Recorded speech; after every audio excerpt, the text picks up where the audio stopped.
if, say, Yitzchak sends Eliezer, right? That's why I'm just using those names because then we can remember who's who in the story. If Yitzchak sends Eliezer to betroth Rivka, right? Meaning Yitzchak really is like, I mean, again, not in the biblical story, but in our fictional story, right? Yitzchak is madly in love with Rivka, really wants to marry her, whatever it is. But like, especially in those days, travel was really difficult, right? And also, just by the way, in those days, there's two steps really to the marriage process. This is true even now, right? There's Kiddushin, right, which is the betrothal. That's actually when, say, nowadays he puts the ring on her finger and says, "Harei at Midreshet Lindenbaum Yisrael." That's like step one. And then you really need, and at that point, by the way, after the Kiddushin, she is considered married to the degree that she's prohibited to be with anybody else. And if she would, in fact, sleep with somebody else, it would be considered adultery. And she would get all the punishments of adultery, which is even like death penalty, meaning, and so with the man who committed it with her, meaning she's considered a married woman vis-a-vis adultery and vis-a-vis that if she and the man she's betrothed to, for whatever reason, decide they don't want to go through with the marriage, she would need a get, meaning she would need to fully get divorced, and then she can't marry a Kohen, etc. Right? But anyway, that step one is Kiddushin. Then step two is Nisuin, which there's a lot of debate about what actually does it. Is it standing under the chuppah? Is it the Sheva Brachot? Is it them being alone in a room together, yichud? But either way, point being, but there's the two steps. In the time of the Mishnah and the Gemara, they would often have a full year in between those two, right? So that she would like be betrothed, and then like they would spend that year getting their households ready, etc., etc., and then a year later would do nisuin and then live as a married couple. Nowadays, we do them one right after the other, right? We do the Kiddushin, already they're under the chuppah, we do the Kiddushin, and then like a minute later, we do the nisuin. And by the way, that's even why we read the ketubah. The reason why we read the ketubah at the wedding, a couple needs a ketubah, but there is zero halachic need to read it out loud at the wedding, which, just by the way, as an aside, is a reason why it's one of the things that, again, if it's a community that is okay with it and whatever it is, a woman could be the one to read it out loud because, to be honest, like there's no actual like halachic need to read the ketubah out loud at all. Why do we read it out loud? Again, she needs one, but like he could just hand it to her and move on, whatever. The reason that we read it out loud is just to create a hefsek, like halachic difference, meaning between the Kiddushin and the Nisuin, because they're supposed to be a break, they're two separate processes. We do them one after the other. So we read the ketubah just to create like a break between the two. And interestingly, just by the way, the reason why we do it the way that we do it now, one right after the other, instead of having like a year apart or even a few months apart, the way they used to, is because of what we said, which is that after the Kiddushin, even though they're not fully married, they don't live together yet, but she's married such that, again, if she like slept with somebody else, would be Eshet Ish, and that she would need a get if they were going to get divorced. Like a broken engagement is already painful enough already.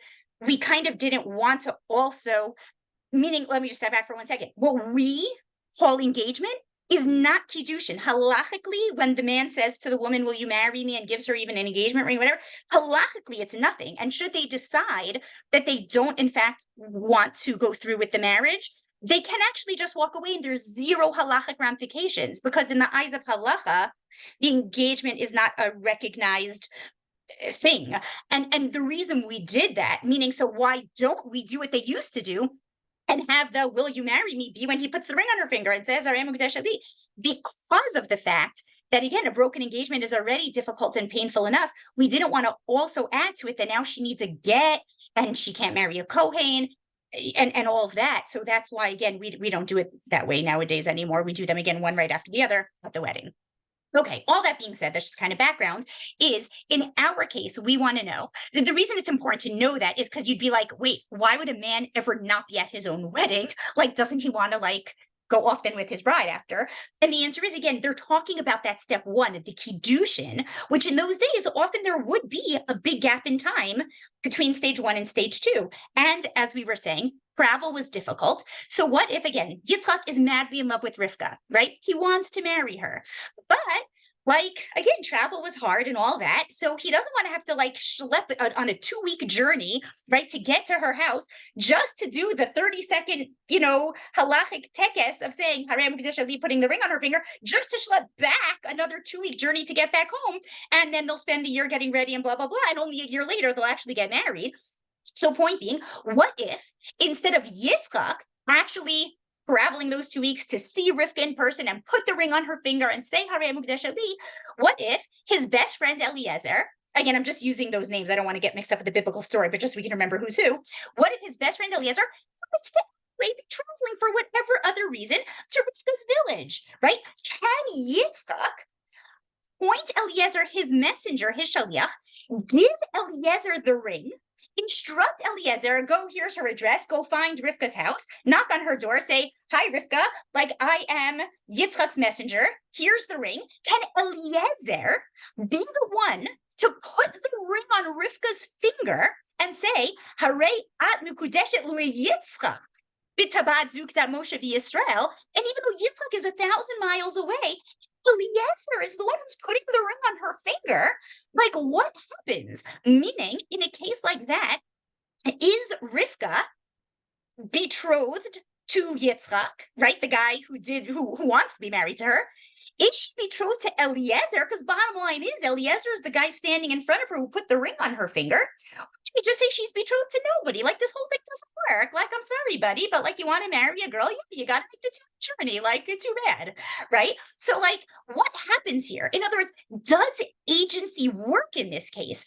Can Yitzchak, in fact, make Eliezer his agent so that when Eliezer puts the ring on her finger, it is as if Yitzchak did it and she'll be married to Yitzchak? Like, does it work or not? So that is like the $1 million question of the Sugyot. And so now that we appreciate the question, let's take a look and see what the Mishnah has to say. Okay, so the Mishnah starts by telling us, Ha'ish mikadesh bo ubishlucho. Okay, so bam, right there in the first opening 4 words, we get the answer to our question, which is, yes, in fact, a man can betroth a woman, right? Mikadesh, he could do Kiddushin, he could betroth her, both by himself and with his agent. Meaning, yes, this works.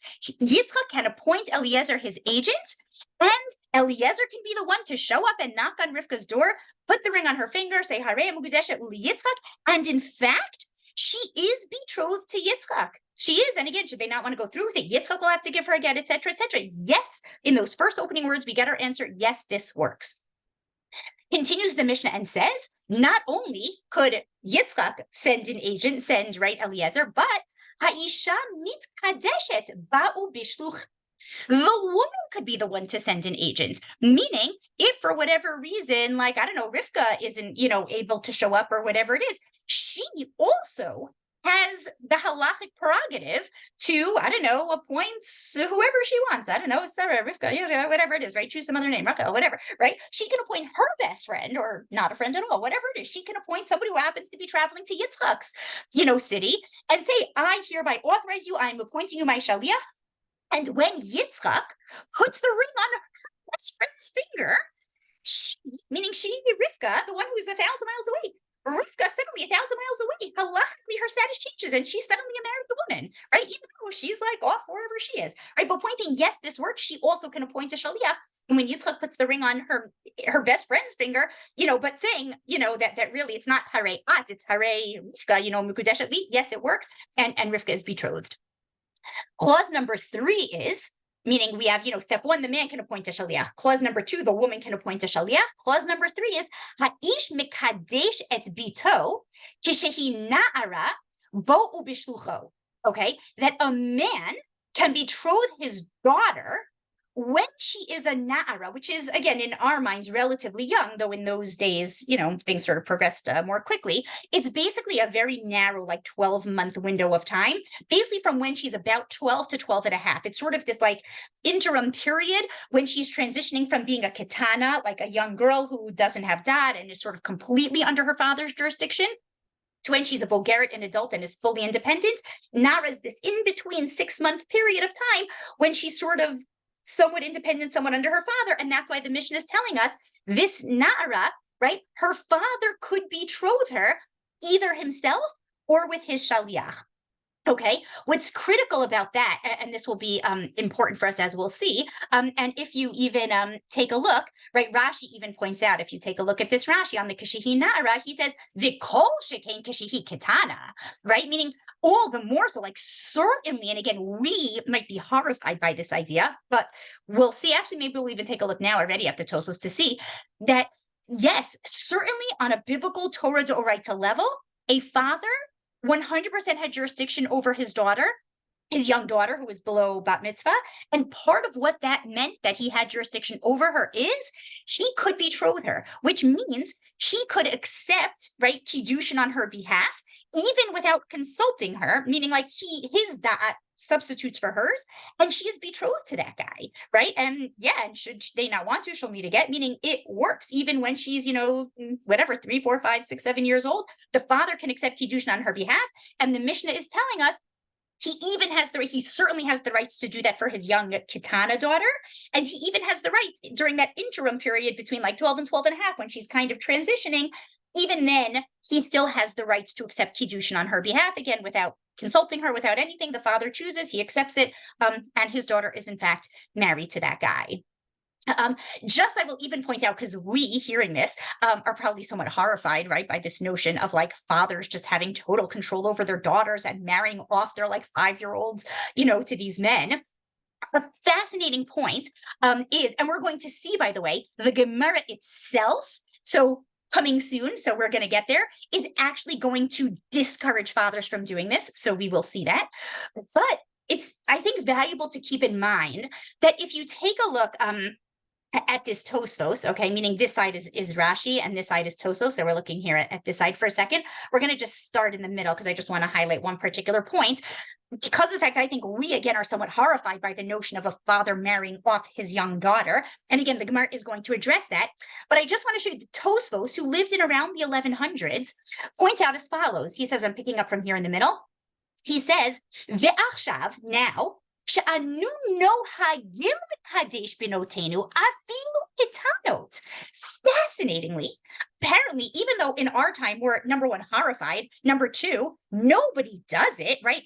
What father? I think maybe a few years ago, I vaguely remember hearing of a case where some crazy father did that and accepted Kiddushin for his daughter and wouldn't tell her who, but like really, we don't hear about this. Tosfos is actually telling us their common practice in the 1100s, in like the world of Ashkenaz, right, France, German Jewry, that was the minhag, was actually for fathers, yes, to do that for their daughters. Now let's continue on and see why. He says,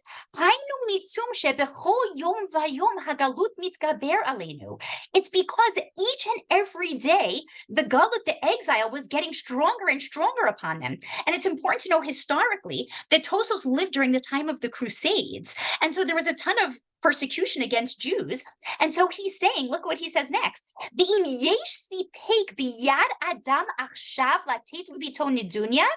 If a man has the ability and the wherewithal now to give his daughter a dowry, do it. It's a favor, right? We view with horror of like what kind of like abusive father would do that. Tosfos is saying, dads in the 1100s, in the time of the Crusades, if you have the wherewithal now to give your daughter a dowry and get her married off, do it as a favor to her, as a way to protect her and ensure that she'll be cared for and spoken for. Fascinating, again, just to appreciate the like vicissitudes of history and different times and different places. And even says again, lo yesipek, right? Because maybe if you wait, after a while, you won't have the ability anymore, either because God forbid the father might be dead, or because they won't have any money, it'll have all been trampled or stolen or whatever. And he says, v'teishev bito aguna la'olam. Fascinatingly, he uses that word aguna, but in a different way than we use nowadays. We use the word aguna to refer to a woman chained in a marriage she doesn't want to be in anymore. She's actually using it to say his daughter will sit unmarried, that she'll almost be chained in her singlehood and not be able to get out of her singlehood. Is interesting. He's using the term aguna to mean the opposite of how we nowadays, we use it to mean a woman chained in her marriage. She's actually saying it, Dad, if you can marry off your daughter, you have the wherewithal now, do it as a way to protect her, because who knows what tomorrow or next year, whatever will bring, and maybe she'll be chained in her singlehood. You won't be able to marry her off. After this, again, just fascinating to just even to be aware and sensitize ourselves sometimes that things that we view as horrifying, and we're going to see the Gemara itself is going to discourage it. And yet Tosfos is saying, actually, it's a favor at that time to their daughters to do this. Okay, in any case, that's sort of going back to the Mishnah, right? That though is our Mishnah, where it says again, a man can send a shaliach to betroth a woman can send a shaliach to receive the kiddushin, and a father can even marry off his young daughter, both as a ketana and a nara. Okay, let's now see what the Gemara does with this Mishnah. The Gemara says as follows. It starts with an attack or a challenge on the Mishnah, and it says, but it's sort of just a technical challenge. The challenge is technical, but it leads to bigger things.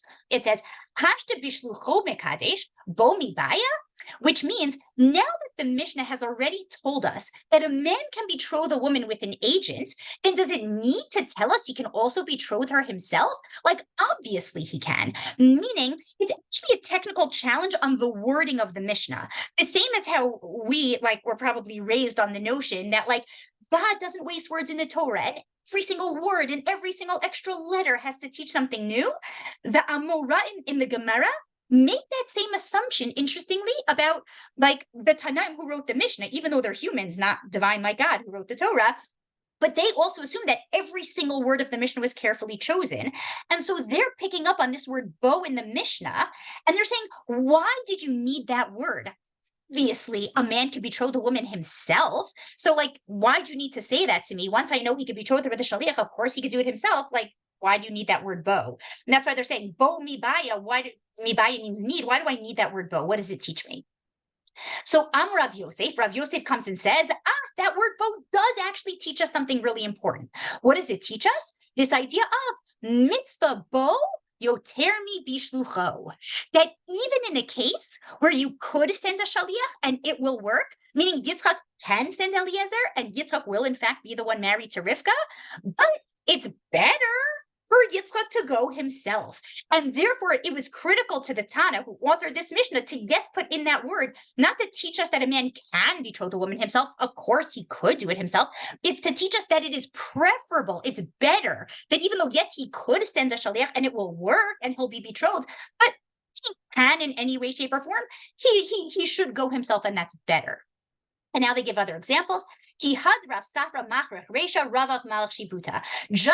Safra would burn the sort of the hair of the animal, the chicken, whatever, to get ready for Shabbos. They're talking about Shabbos preparations, meaning he didn't just cast it off on some, eved, some slave to do for him. He made sure to engage in Shabbos preparations himself.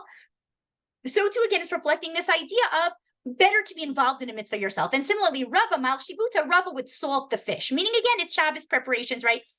Rashi points out this was all for Kavod Shabbos, that they would make sure to do it themselves rather than send somebody else, even though they could have, but better to do it yourself. Okay, continues the Gemara, and it says, Ika de Amre, which means Yesha Omrim, right? It's a different version of these previous lines. And they say like this, Ika de Amre Baha Isura Nami Itba. There are those that say that, wait 1 second. It's not just that it's better to do it yourself rather than send a shaliach, but that there's actually a case where even though it will work if you send a shaliach and you'll be married, but you'll have actually violated an isser. It's not just better to do it yourself. You will actually violate an isser, a prohibition, if you don't do it yourself. In what case? Where it says, Kid Rav Yehuda Amarav, the Rav Yehuda Amarav, Asur la'adam she'kadesh et ha'isha ad she'yir'ena. It is prohibited for a man to betroth a woman until he has seen her. Meaning, in a case where he hasn't even seen her yet, right? Not like the case I say where he's madly in love with her and they know each other. In a case where he hasn't seen her yet, they're saying it'll work if he appoints Eliezer to go and betroth her, but not only is it better for him to go himself, he will have violated an Isser Drabanan if he betroths a woman without seeing her himself. Why? What Isser is there? Shema Yer Eba, fascinating and a little disturbing what happens next, you'll see. Shema Yer Eba Davar Mugune V'titzka Ne'alav. Lest he, in the end, again, he just betrothed a woman. He's never met her before, never seen her for anything. We're afraid, lest he come to see in her something that disgusts him, and she will be disgusting, to him, meaning he'll be disgusted with his wife. Okay, what's the isser? I mean, that's obviously not a good situation. We don't want it, but what do you mean it's usser? And look what it says. Virachmana Amar, the merciful one, meaning God has said, V'ahavta l'reacha kamocha. Fascinating. We're talking about a husband-wife relationship here, and they're saying, we don't want a man to ever betroth a woman without seeing her, lest he be disgusted by her. And should he be married to a woman that like doesn't find favor in his eyes, he will be violating love your neighbor like yourself. Again, fascinating. There is so much to unpack here, but I want to get to our issues about like, changing chazaka. So happy to discuss it after, but for now, yes, it's a fascinating piece, but for now we'll leave it and continue on. Continues the Gemara and says, Rav Yosef Asefa Itmar. Meaning, clearly, this statement of Rav Yosef was the one up here who had said, mitzvah bo yoter mi bishlucho, that even when you can send a shliach, it's better to do it yourself. Clearly, there was this tradition. They knew that Rav Yosef said that about our Mishnah somehow. So if we're now saying he didn't say it about the beginning part, because the beginning part we're saying it's actually usher for a man to be betrothed through a shaliach if he hasn't seen her first. So then when did Rav Yosef say, it's not usher, but it's better to do yourself? So they're saying, oh, that which Rav Yosef said about better to do yourself, Asefa Itmar. It was actually about the second clause, the one which says, Haisha mitkadeshet ba'u bishlucha, that a woman can receive Kiddushin both by accepting it herself or by sending a shaliach to accept the Kiddushin. And says the Gemara similar to before, now that I know she could receive the Kiddushin through a shaliach, do I need to say she could do it herself? Of course she could do it herself, obviously. Why do we need that word ba over here in the Mishnah? She could receive it herself. Of course she can. What does that word teach us? So here's where they're going to say, Amar Rav Yosef, mitzvah ba yoter mi bishlucha. That's where we're going to take this like statement of Rav Yosef that was like floating around and we kind of knew it had something to do with the Mishnah. We're going to attach it to that second clause in the case where a woman could appoint a shaliach, better she should do it herself and receive the Kiddushin herself. Which, just by the way, also again, if we had more time, we could look into it. All of this, by the way, fascinatingly, implies that getting married is a mitzvah, right? Which, because they're saying mitzvah bo yoter mi bishlucho, it's a bigger, better mitzvah to do it yourself. And we're talking here about Kiddushin. I'll just say al regel achat. Again, if we had more time, we could look into it more, but we don't. So I'll just say it like sort of quickly. This is actually a really like fundamental and famous and important machloka between the Rush and the Rambam of, is getting married in and of itself a mitzvah? The Rush says that it's what's called a hechsher mitzvah. It's a preparatory step for the real mitzvah, which is puravu, right? Multiplying, having children, that's the mitzvah. Getting married in and of itself is not a mitzvah, but it's like a preparatory step, almost like building a sukkah, right? Building a sukkah is not in and of itself a mitzvah, but it's like a preparatory step for doing the mitzvah, which is actually like, sleeping and eating in the sukkah. So too, the Rush says getting married is not a mitzvah, but it's like a preparatory step for a mitzvah of procreating. The Rambam seems to say that actually getting married in and of itself, independent of puravu, is a mitzvah, which is actually a very beautiful idea, meaning that would seem to have to like tie into the idea about like lo tov hayot adam liot levado, right? That it's not good for a man to be alone, and simply the like companionship and like relationship in and of itself is a mitzvah independent of having children. There's much discussion about that Rambam and whatever, but again, for now, we'll leave it, but just good to know. And this sugya plays a role in that debate because this sugya implies that getting married in and of itself is a mitzvah, because they're saying, it's a bigger mitzvah to do it yourself when they're talking about getting married, not yet the stage of having kids. So just an interesting side note. In any case, continuing on in the Gemara, it then says again, once we've said that, okay, so the woman can send a shaliach and there, again, she could send a shliach, but better to do it herself. He had Rav Safra Machar Chreisha, Rav Malch Shibut, again, just like these rabbis engaged in Shabbos preparation by themselves rather than sending, a slave or something to do it. Okay, or servants, whatever, to do it.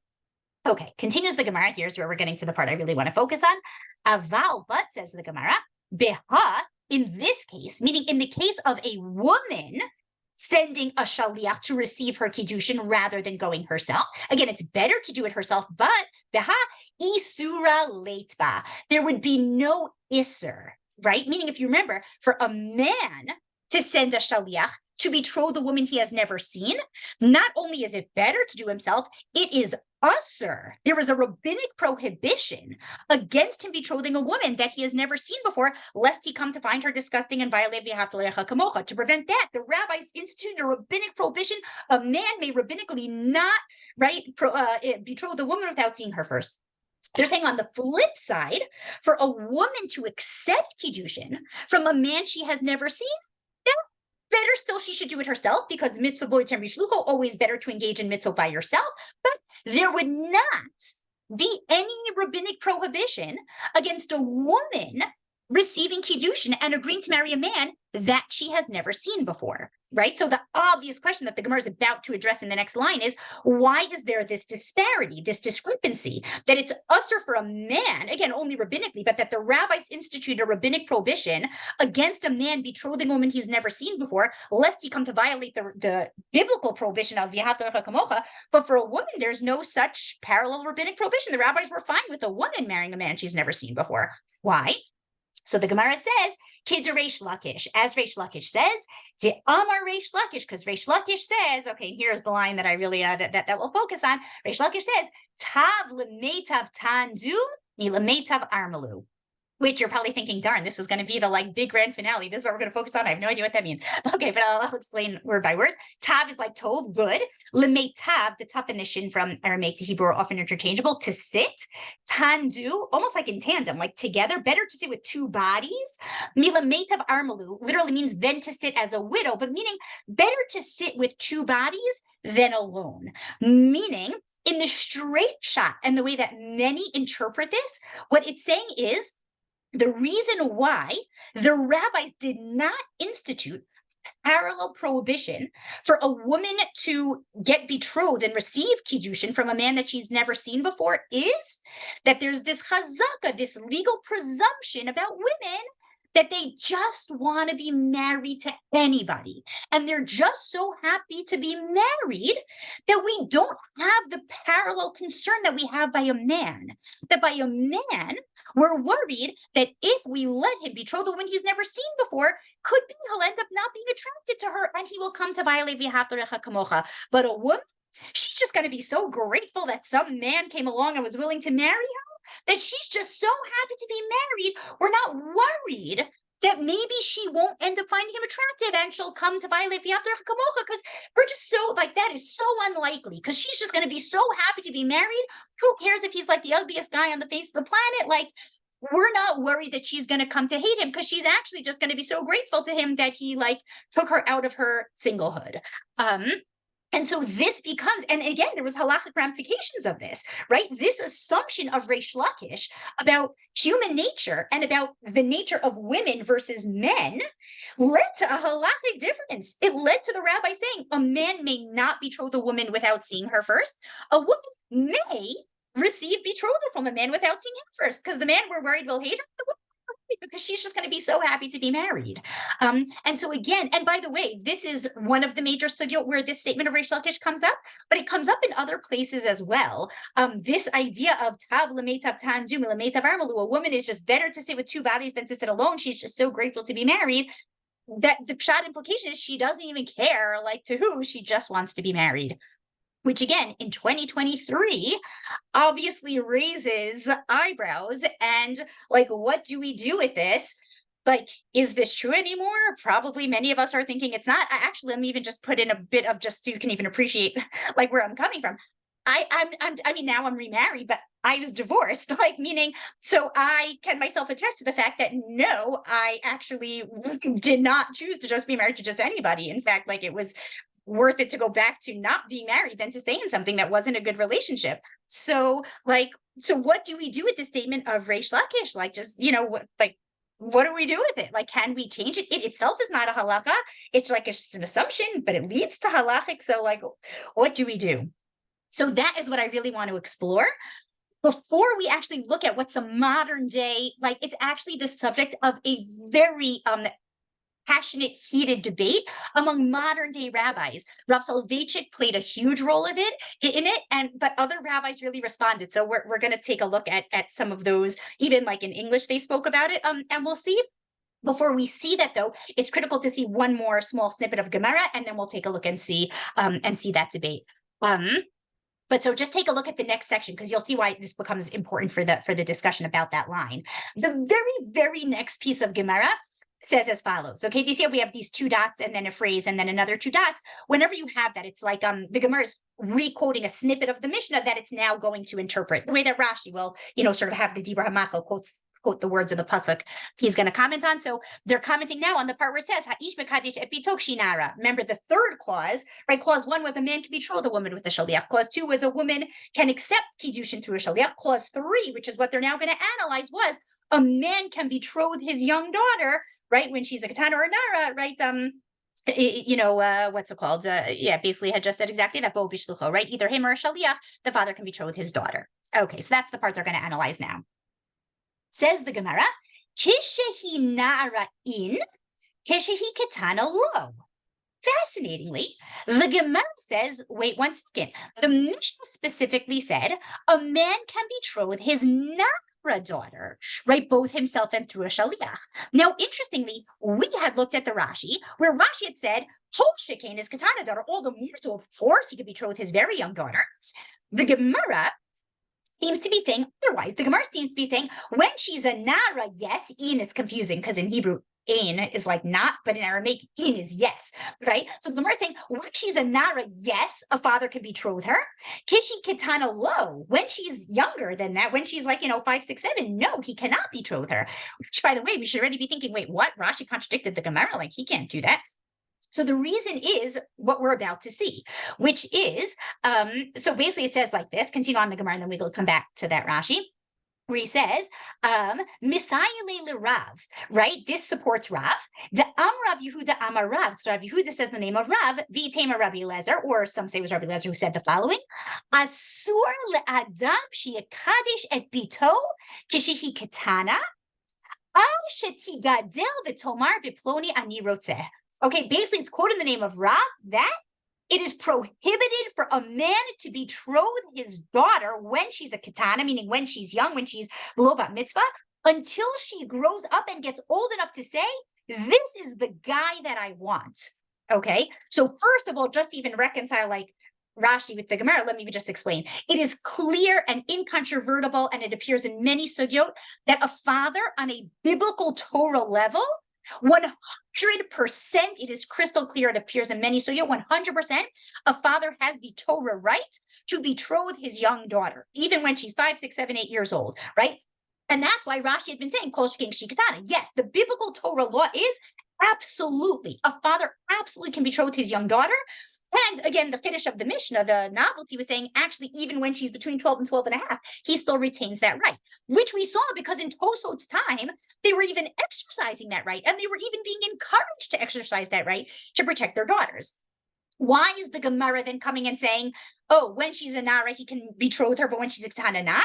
Because even though, yes, on a biblical Torah level, a father absolutely, for sure, again, it's very clear, has the rights to betroth his katana daughter, the rabbis, fascinatingly, stepped in and said, don't exercise that right, Dad. Yes, the Torah granted you that right. You can biblically marry off your 6, 7, 8-year-old daughter. The rabbi stepped in, just like they stepped in and said, yes, man, you can betroth a woman, even without seeing her first. But the rabbi stepped in and said, but it's not a good idea. Don't do it. Here, also, the rabbi stepped in and said, the Torah grants you that right, Dad, but don't do it. We are rabbinically even like tying your hands and saying, rabbinically, we're prohibiting you to marry off your katana daughters until she's old enough to say, this is the guy that I want. Now, for our purposes, I want to say two things. First of all, going back to the earlier point that I made with the Tosos, I just find it fascinating, and I think sometimes even important for us to sort of take on more like historical context and breadth to realize that, again, we might be horrified by the notion of fathers marrying off their young daughters, to just realize the Torah granted that right. The rabbis in Amoraic times rescinded that right and rabbinically stepped in and told fathers, we are rabbinically stripping you of that right. Don't do it. We probably in 2023 are celebrating that and saying, yeah, like rabbis, you're on the right track. Don't let dads do that.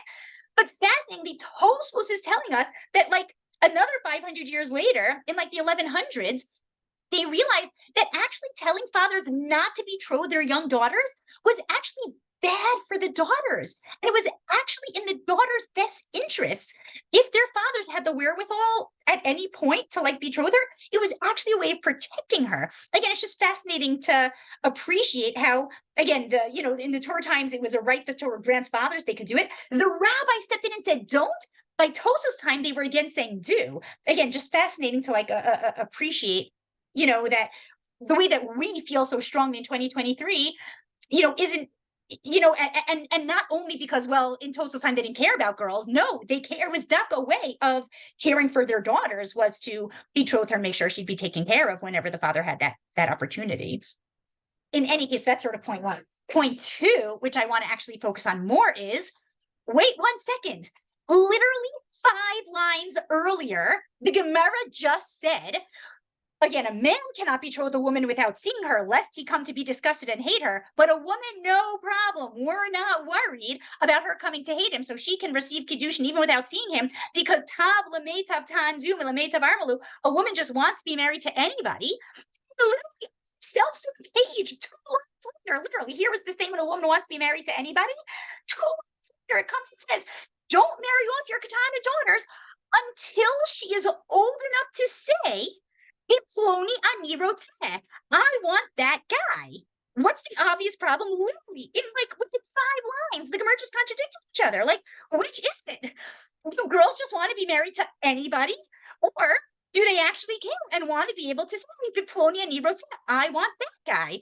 Like, literally, from one line to the next within the self-same page, it just contradicted itself of like, if you really think that girls are having to marry to anybody, then let fathers marry off their katana daughters. Like, what does it mean that you're saying don't do it? Wait until she's old enough to tell you this is the guy I want. Like, what is going on here?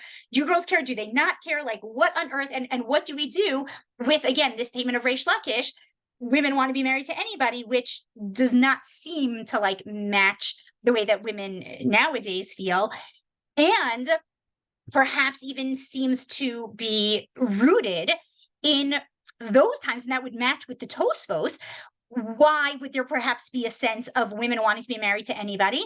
In those times, women were really like completely dependent on the men in their lives for food, for shelter, for just basic needs. And she went straight from her father's home to her husband's. And like, if she was single, it wasn't just perhaps the sadness of loneliness. It was like a real sense of who's taking care of her, who's making sure she's not homeless, who's making sure she's not starving on the streets.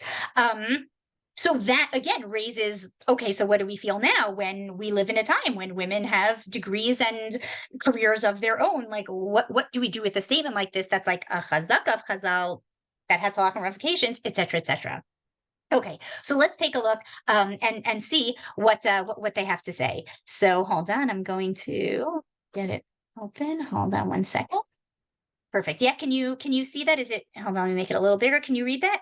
Yeah, are you able to see that? I hope so. No, you can't. Darn, because you can't see it, or because it's too small. Like if I make it bigger. We're still seeing the Gemara. Oh, you're all right. Let me. I wonder if I have to wait. Now, can you? Although this isn't the right page, but now I just put something else up. Can you see it now? Hold on. Let me stop share and start from the beginning and see if I start from just that. If that helps. 1 second.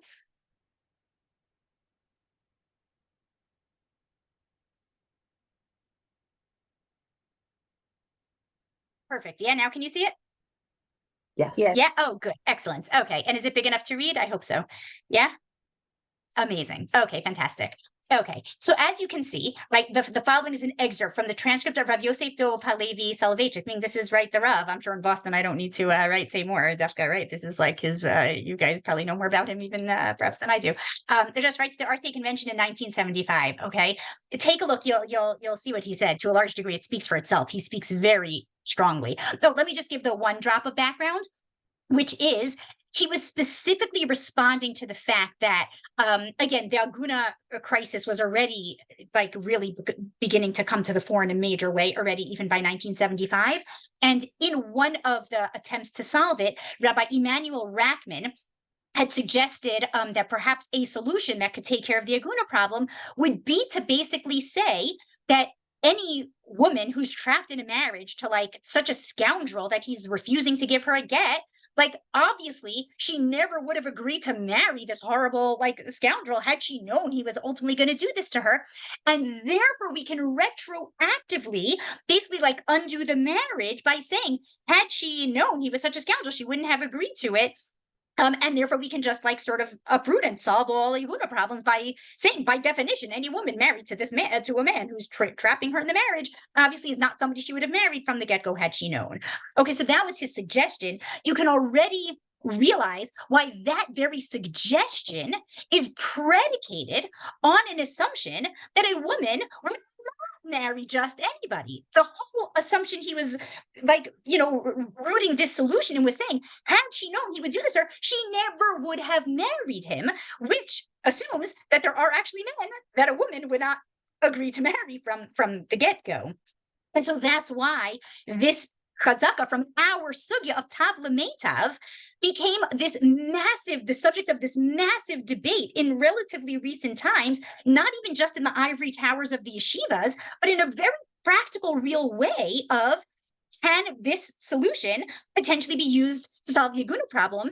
It runs counter to Tav L'Meitav. I mean, there are other, by the way, potential problems with it as well. But one of the ones that gets raised is it runs counter to Tav L'Meitav. But do we say, yeah, but we don't do Tav L'Meitav, like we don't believe it anymore. Women don't feel that way anymore. Like, what do we do with that? So take a look and see what Rav Soloveitchik had to say. But like, that's the context, which is important to realize because he's really harif. And I think it's, without knowing that context, his sharpness, his intensity is almost like, whoa, like where is he coming from? So it's important to know that context.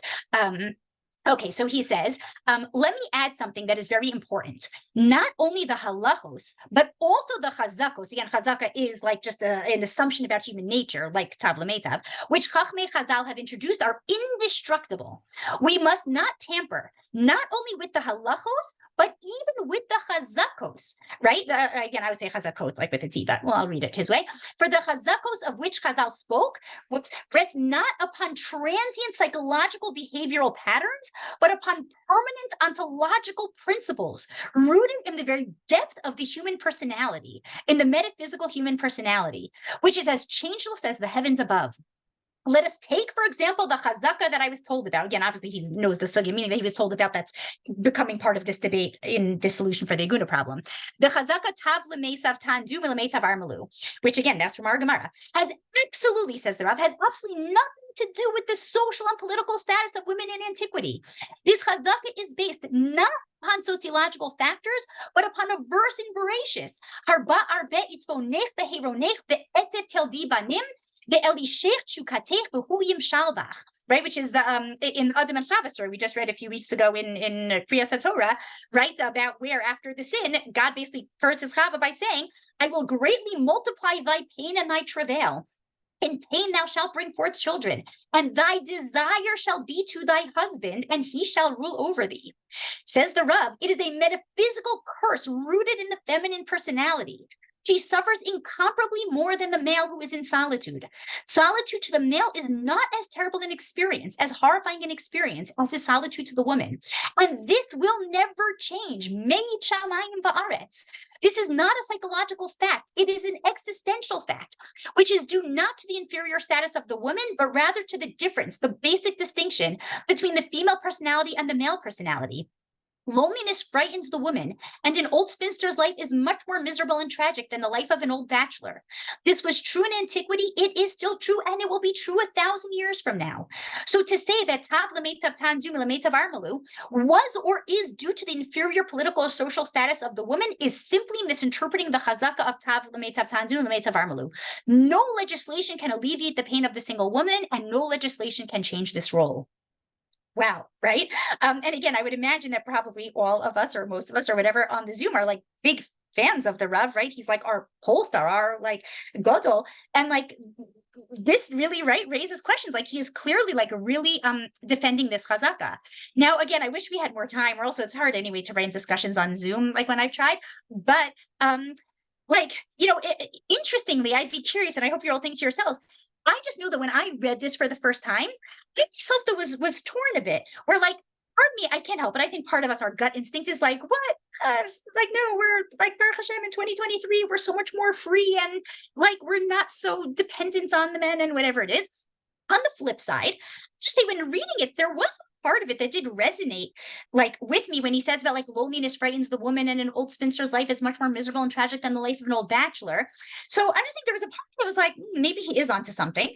I'll just say on the flip side, though, I also was thinking that at the same time, like it is clearly, again, I don't know the actual statistics, but it does seem to be clearly true that like when, say, a couple gets divorced or like a man gets widowed, the frequency of the men like very, very quickly feeling like they need to like get remarried is higher than the women, meaning there definitely is also something to saying men also have trouble being alone and also want to be in a relationship and whatever. Like I think a lot of what he said a little bit did resonate. Like Baruch Hashem, even with like a good career and independence and whatever, like I did still want to get remarried and be in a good relationship.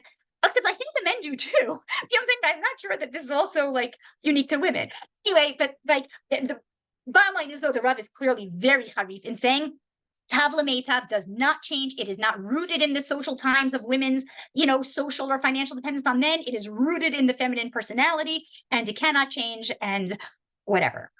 Okay, but right. So again, we might though legitimately perhaps be offended, or it's not even per se about being offended. We might just think that's just not true. Again, we might just think it is not necessarily more true of women than of men. And certainly, again, even to whatever degree it resonates, as I said, I did choose to get divorced rather than stay in a bad marriage. So, like, it's not fully true, whatever, to whatever degree it resonates. Still, when push came to shove, I, made the choice I made.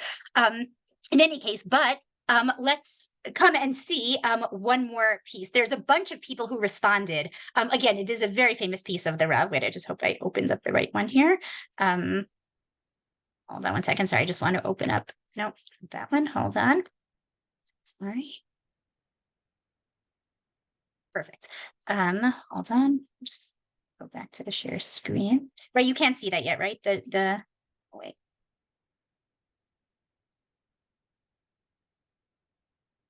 Yeah.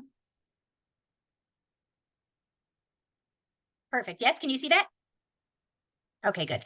Okay, Actually, so there's Not yet. We will. it's just black. Oh, there it is. Oh, yeah, now you Yeah, can see it. I Okay, it now. fantastic. Okay, good. Okay, there happens to be, you should just be aware, many like different responses and things were written to this. Because again, I mean, you can imagine this touched a lot of nerves, even among men in the community, as well as women. So there's many, we'll just read this one because I happen to think he raises many other very good points as well. I don't know how many of you are you also familiar with Rabbi Natty Helfgott?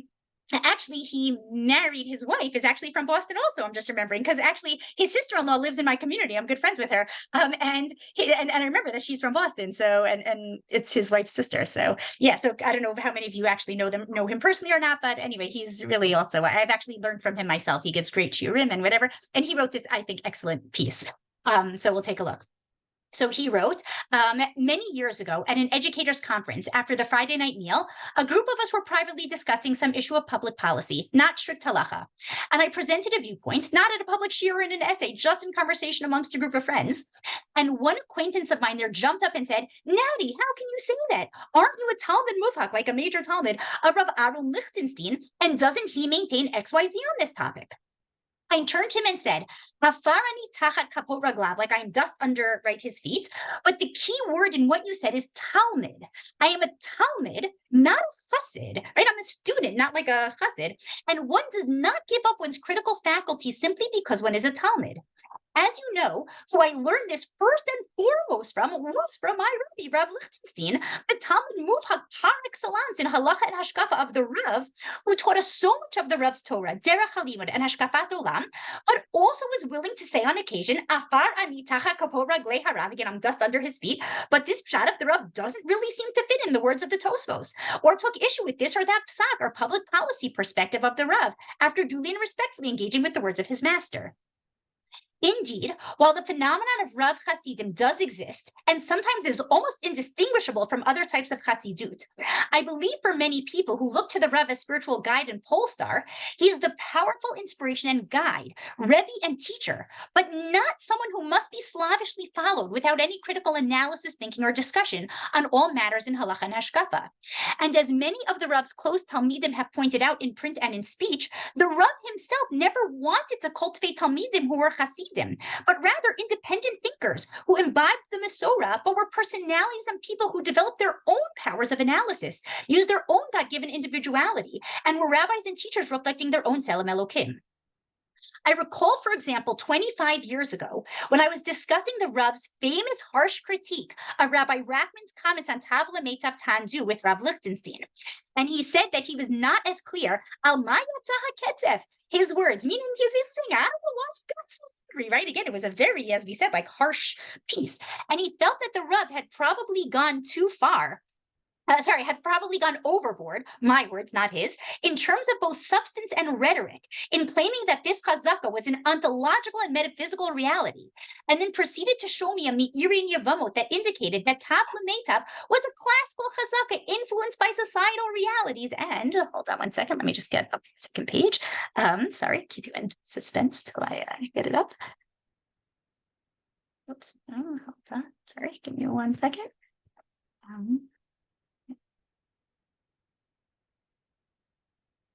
Okay, perfect. Let me just, sorry, go back to this thing.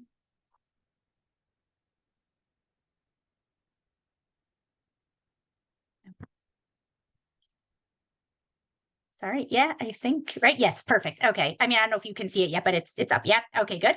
Sorry, so saying norms, here, I recall Rav Lichtenstein's, again, this is where he's addressing specifically our Tav L'Meitav.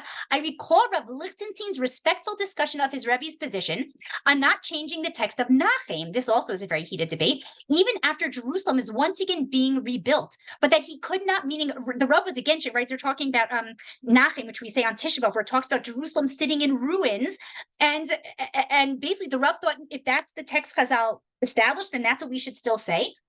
And Rav Lichtenstein famously said, right, that he could not bring himself to be dover shkarim lifnei Hashem. He said, this is literally lies. Baruch Hashem. It is lie. It's not true that Jerusalem is sitting in ruins. I cannot say this text. Even though, again, the Rav thought if this is what Chazal established as our set text for Tisha B'Av, we should say it. Rav Lichtenstein did not. And thus parted company with his Rebbe and left out specific phrases from the traditional text of Nachem on Tisha B'Av. Or to take a more recent example in print, after a lengthy discussion of the Rambam's more ascetic attitude to sexuality and the Rav's attempt to reread those Rambams into his own more positive worldview, Rav Aaron writes, it must be conceded, however, that the Rav's attempt is far from convincing, with the reference to excerpts cited highly selective, bordering on the tendentious. Can one imagine a close chassid of the Satmar Rav writing that a passage of Ayoel Moshe's reading of the sources is tendentious? Or in another example, my good friend Rav Moshe Lichtenstein, a grandson and student of the Rav, whose worldview is intimately shaped and guided by the Torah and Hashkafa of his grandfather, wrote at length about the role of the Shoah and memory in current-day Israeli consciousness. After a lengthy analysis, he discussed the Rav's suggestion that Yom HaShoah be abolished and commemoration of the Shoah be transferred to Tisha B'Av. In commenting on that proposal, Rav Moshe writes, nevertheless, it seems to me that the state acted correctly in not accepting the Rav's proposal. In our day generation, it is indeed fitting that a special day be set aside as a dedicated day of remembrance for the Holocaust. Can you imagine Lubavitcher Chassid writing that the previous Rebbe's hawkish position on land for peace was incorrect and that the state of Israel was correct for rejecting it? And the examples could be multiplied. I believe everything I've written is more than obvious. The Rav continues for so many of us to be a spiritual guide, source of inspiration, model of the productive engagement between modernity and tradition, pulsar of the best and most worthwhile ideas of serious modern orthodoxy, fountain of Torah insights, and go to achieve greater heights of achievement. But we remain devoted and humble Talmidim of our Rebbe, not classical Hasidim of a Rebbe. And again, what I personally loved about this particular response, as I said, you can Google, there were many different people addressed this piece of the Rav. Again, some to defend him, but others to disagree. Is that I love the context even in which he put it in, where he was basically saying it's not just even on this one particular issue. First of all, I even appreciated seeing in writing that even Rav Lichtenstein disagreed with the Rav's position on this chazak of Tav L'Meitav Tanzu, that a woman would just rather be married to anybody. And again, the Rav thinks that was rooted in the, ontological reality that got embedded in women and whatever. Rav Aaron Lichtenstein disagreed, and on this particular issue about our chazaka, but I like that Rabbi Helfgott put it into this broader context of, in general, that the Rav's approach was to cultivate Talmidim, not Hasidim, Talmidim who he encouraged to think independently and to have, again, with respect, always with respect, but the ability to say, again, with all due respect, but but I disagree or I see it differently. And again, our example of this chazak of tav l'meitav is like such a like a lightning rod example. As you can see, again, many people responded to it. Was really a lightning rod example of where the Rav expressed in very strong terms his approach, and many Talmidim of his who have, again, the utmost respect for him, respectfully disagreed. In terms of where that leaves us, I just think that, to me, like, I love this sugya and I love this example, and I find it so inspiring, both in terms of that ability to bring our own selves to the table, to feel that we have a seat at the table, because all the more so, like, why aren't there women part of this discussion? And Baruch Hashem, that again, it's taken, I feel like even in 1975, when the Rav first wrote that, there weren't really yet like women knowledgeable enough and educated enough to be part of the debate and the discussion. And like, to me, it's almost so exciting that now women too can learn the sugya and be part of the discussion and the debate. And I love sort of being able to see both sides. I appreciate where the Rav is coming from, in saying, like, if that's what, Chazal said, then the same as we can't, tamper with their halacha, we can't tamper with their chazaka.